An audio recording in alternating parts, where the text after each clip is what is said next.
roses growing on it were white, but there were 3 gardeners at it, busily painting them red. Alice thought this a very curious thing, and she went nearer to watch them, and just as she came up to them, she heard one of them say, "Look out now, 5. Don't go splashing paint over me like that." "I couldn't help it," said 5 in a sulky tone. 7 jogged my elbow. On which 7 looked up and said, "That's right, 5. Always lay the blame on others." "You'd better not talk," said 5. "I heard the Queen say only yesterday you deserve to be beheaded." "What for?" said the one who had spoken first. "That's none of your business, too," said 7. "Yes, it is his business," said 5. "And I'll tell him. It was for bringing the cook tulip roots instead of onions." 7 flung down his brush and had just begun, "Well, of all the unjust things," when his eye chanced to fall upon Alice as she stood watching them, and he checked himself suddenly. The others looked round also, and all of them bowed low. "Would you tell me, please," said Alice, a little timidly, "why are you painting those roses?" 5 and 7 said nothing, but looked at 2. 2 began, in a low voice, "Why, the fact is, you see, miss, this here ought to have been a red rose tree, and we put a white one in by mistake, and if the Queen was to find out, we should all have our heads cut off, you know. So you see, miss, we're doing our best afore she comes to." At this moment, 5, who had been anxiously looking across the garden, called out, "The Queen, the Queen," and the 3 gardeners instantly threw themselves flat upon their faces. There was a sound of many footsteps, and Alice looked round, eager to see the Queen. First came 10 soldiers carrying clubs. These were all shaped like the 3 gardeners, oblong and flat, with their hands and feet at the corners. Next, the 10 courtiers. These were ornamented all over with diamonds, and walked 2 and 2, as the soldiers did. After these came the royal children. There were 10 of them, and the little dears came jumping merrily along, hand in hand, in couples. They were all ornamented with hearts. Next came the guests, mostly kings and queens, and among them Alice recognized the white rabbit. It was talking in a hurried, nervous manner, smiling at everything that was said, and went by without noticing her.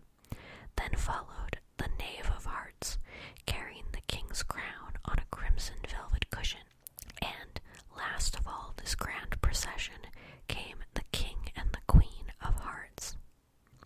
Alice was rather doubtful whether she ought not to lie down on her face like the 3 gardeners, but she could not remember ever having heard of such a rule at processions. And besides, what would be the use of a procession, thought she, if people had all to lie down on their faces so that they couldn't see it? So she stood where she was and waited.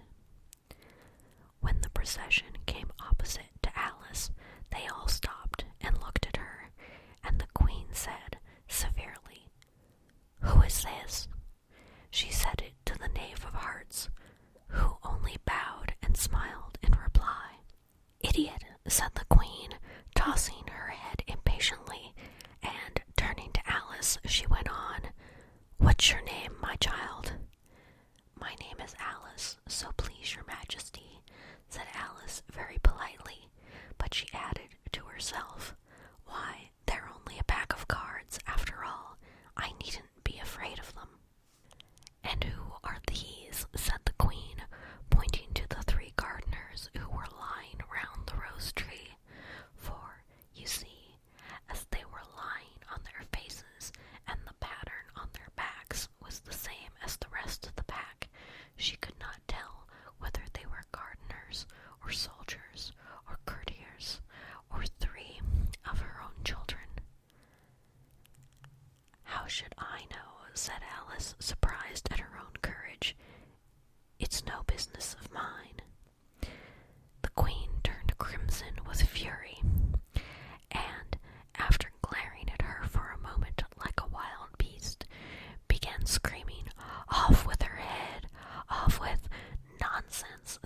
Alice very loudly and decidedly, and the queen was silent. The king laid his hand upon her arm and timidly said, "Consider, my dear, she is only a child." The queen turned angrily away from him and said to the knave, "Turn them over."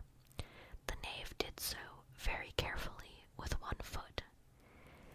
"Get up," said the queen in a shrill, loud voice, and the three gardeners instantly jumped up and began bowing to the king, the queen, the royal children, and everybody else. "Leave off that," screamed the queen. "You make me giddy." And then, turning to the rose tree, she went on, "What have you been doing here?" "May it please your majesty," said two, in a very humble tone, going down on one knee as he spoke. "We were trying—" "I see," said the queen, who had meanwhile been examining the roses. "Off with their heads," and the procession moved on, three of the soldiers remaining behind to execute the unfortunate gardeners, who ran to Alice for protection. "You shan't be beheaded," said Alice, and she put them into a large flower pot that stood near. The three soldiers wandered about for a minute or two looking for them, and then quietly marched off after the others. "Are their heads off?" shouted the queen. "Their heads are gone, if it please your majesty," the soldiers shouted in reply. "That's right," shouted the queen. "Can you play croquet?" The soldiers were silent and looked at Alice as the question was evidently meant for her. "Yes," shouted Alice. "Come on then," roared the queen, and Alice joined the procession, wondering very much what would happen next. It's a very fine day," said a timid voice at her side.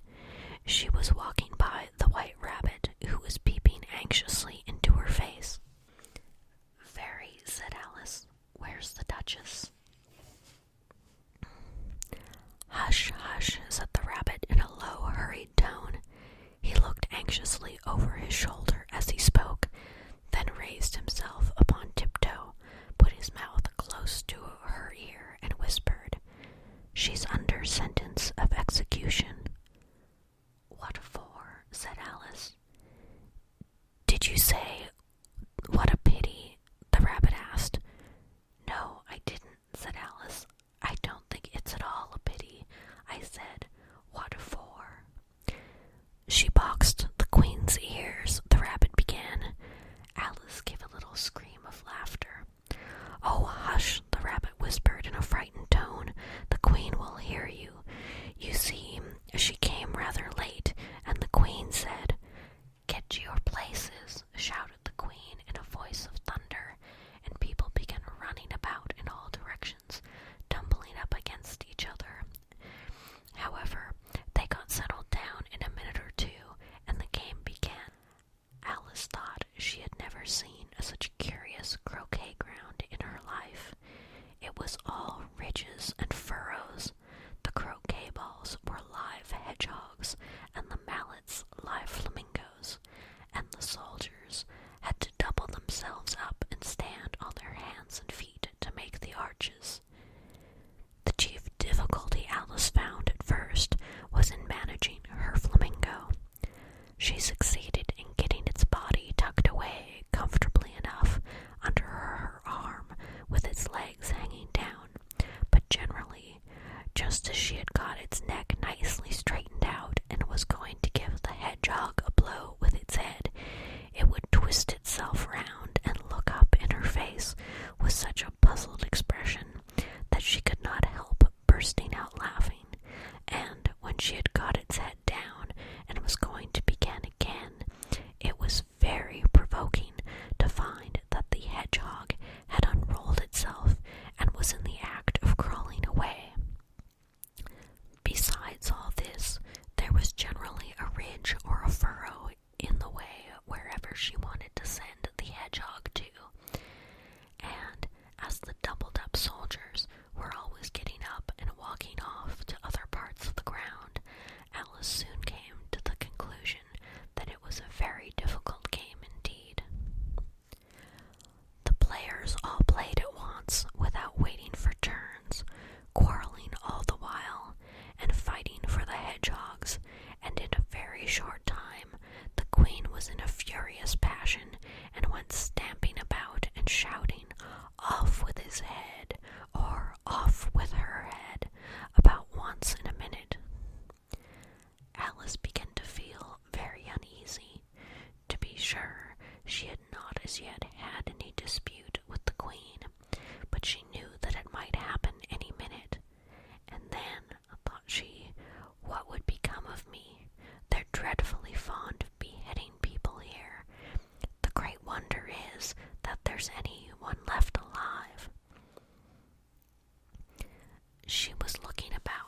some way of escape, and wondering whether she could get away without being seen, when she noticed a curious appearance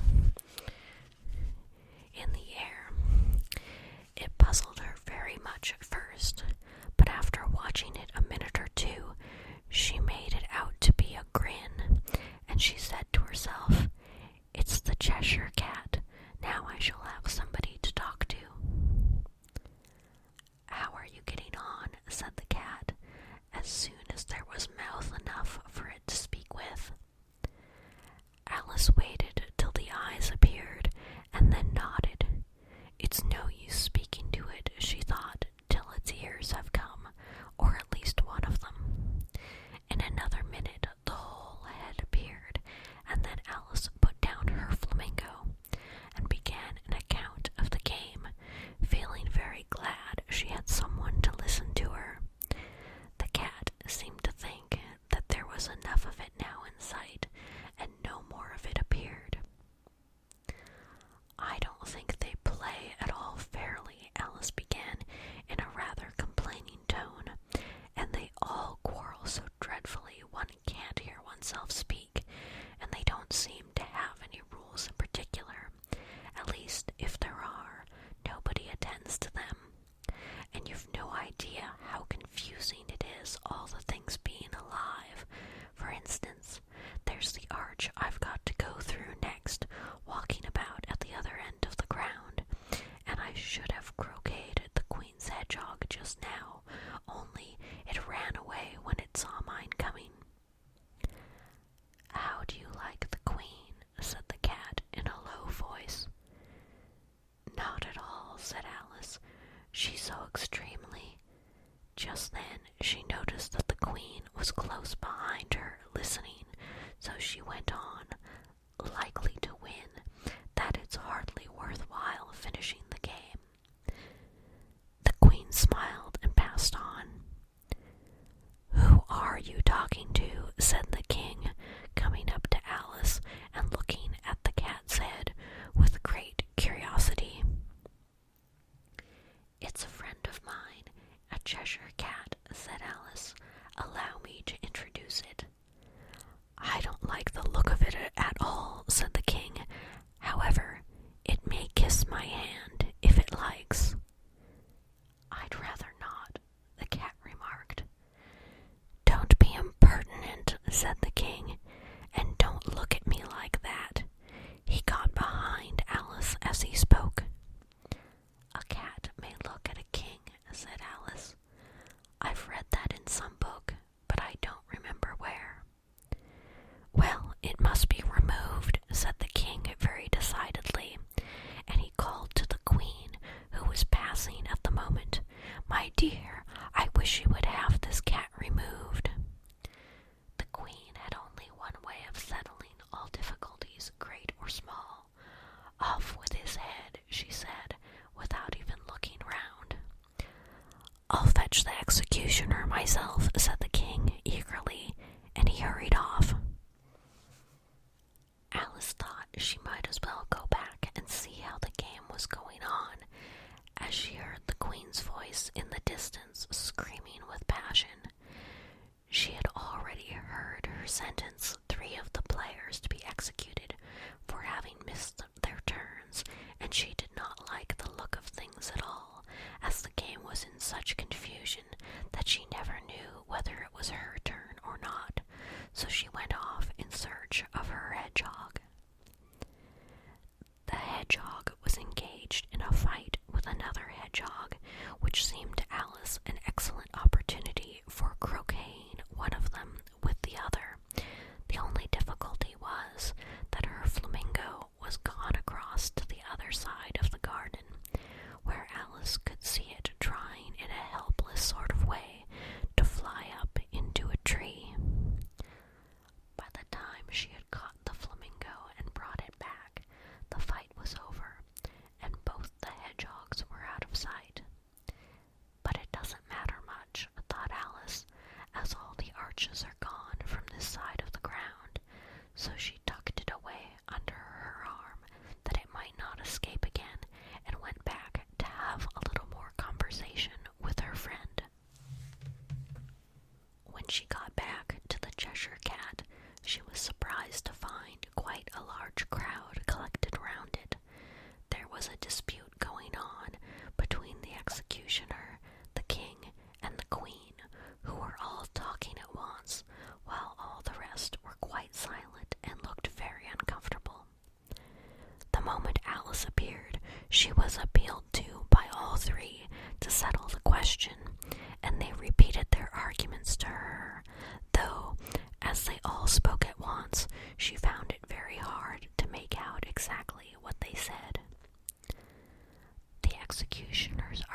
was that any